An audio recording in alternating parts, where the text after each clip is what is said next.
Welcome back to OMG my dear மக்கள். இன்றைக்கி ஒரு ஸ்பெஷல் டே. இன்னையோட நம்ம சேனல் ஆரம்பித்து ஒரு வருஷம் ஆகுது. நம்ம எத்தனை சப்ஸ்கிரைபர்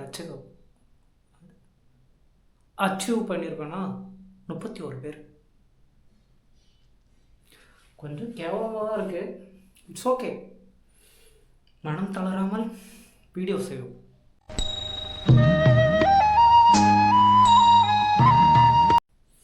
இட்ஸ் ஓகே.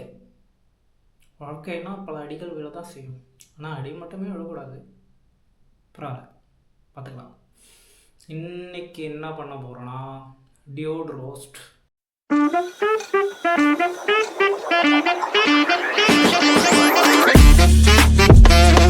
உங்கள் தற்கொலை தனத்தை காட்டுறதுக்கு எங்கள் 200 தான் கிடச்சிதா? பாவத்தை அதை கூட விட்டுறலாம். படம் ஃபுல்லாக ஆன தியாகியாக காட்டுறதுக்கு உண்மையான விச்சா காட்டிட்டு தேனத்துக்கு நக்கிறதுக்கு தானே காமெடிலாம் பண்ணிட்டு இதெல்லாம் முன்னாடியே பெரியார் பேசியிருக்காருன்னு ஒரு ஏத்தனையை பாருங்கள். ப்ரொபோசல் சீனில் ஒரு டயலாக் ஒன்று வச்சுருந்தீங்களே, என்னடி விட்டுப்படுத்தல் வர மாதிரி உட்காந்துட்ருக்குன்னு.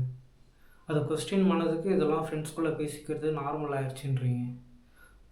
அது ஃப்ரெண்ட்ஸ்குள்ளே பேசிக்கிறாங்களா இல்லையான்றது மேட்ரு இல்லை, சரியாக தப்பான்றது தான் மேட்ரு. படிக்காத தற்குறிப்பில் படத்தில் நிறைய கருத்துக்கள் நல்லா இருந்துச்சு. ஃபார் எக்ஸாம்பிள், தாலிக்கு என்னடா மரியாதை?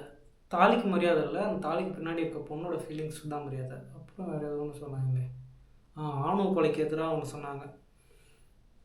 ஒய்ஃபை லவர் கூட சேர்க்குற நான் வல்கர் இல்லை. 2025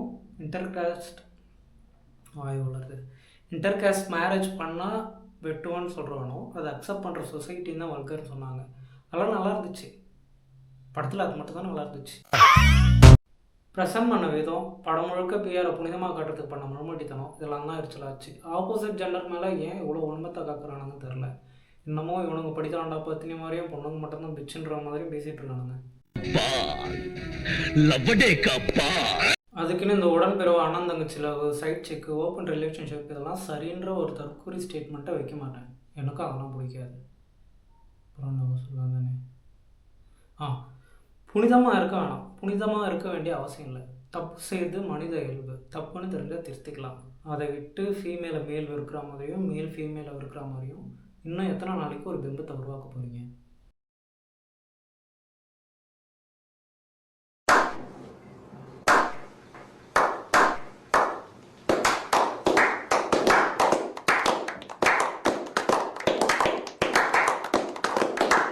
தாலிக்கு மரியாதை இல்லை, அதுக்கு பின்னாடி இருக்க பொண்ணோட ஃபீலிங்ஸுக்கு தான் மரியாதைன்ட்டு ஒரு வேலிடான பாயிண்ட் வச்சிங்க, okay. But what about men feelings? Love பண்ண ஒருத்தனை ஜோக்கராக்கி உட்கார வச்சுட்டு நீ ட்ராமாவில் இருந்தாலும் பரவாயில்ல, நீ கல்யாணம் பண்ணிக்க, அதுதான் உனக்கு நல்லதுன்னு சொல்கிறது வளர்க்குறது தானே.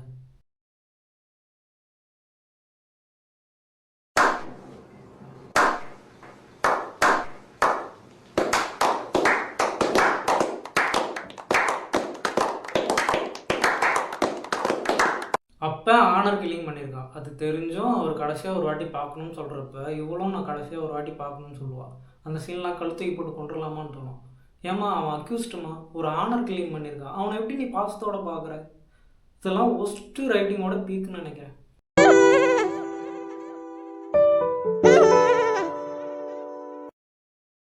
இது அந்த அளவுக்கு மோசமான கதையாக கேட்டால் இல்லை. ஸ்டோரியில் சிம்பிளாக ட்விஸ்ட் வச்சுருந்தா மூவி வில் பி குட். என்ன சொல்கிறா? இது எனக்கு தோணுன கதை. பிஆருக்கும் அமிதாவுக்கும் கல்யாணம் ஆயிடுச்சு. பிஆரோட அம்மாவுக்கு சரத்குமார் யாருன்னு தெரியும். ஸோ பிஆரோட அம்மா பிஆர் எனக்கு பிறந்த குழந்தை இல்லைன்னு ஒரு ட்விஸ்ட்டை போட்டு அதில் நடக்கிற கான்ஃப்ளிக்டில் கதையை எடுத்துகிட்டு போயிருந்தா படம் அருமையாக இருந்திருக்கும். நல்லா இருக்க. ஹானர் கில்லிங் பற்றி கமர்ஷியல் மூவியில் பேசுனதால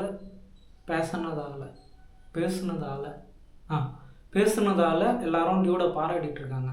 ஆனால் அது எனக்கு எப்படி தெரியுதுன்னா, ஒரு நோட்டு முழுக்க கிறுக்கி வச்சுட்டு கடைசி பக்கத்தில் மட்டும் யூஸ்ஃபுல்லாக எழுதுனா எப்படி இருக்கும் அப்படின்னு. Movie didn't work for me. That's it. Tata, bye bye. Okay பிளைடி 20 மொட்டை எல்லாரும் ரத்தம்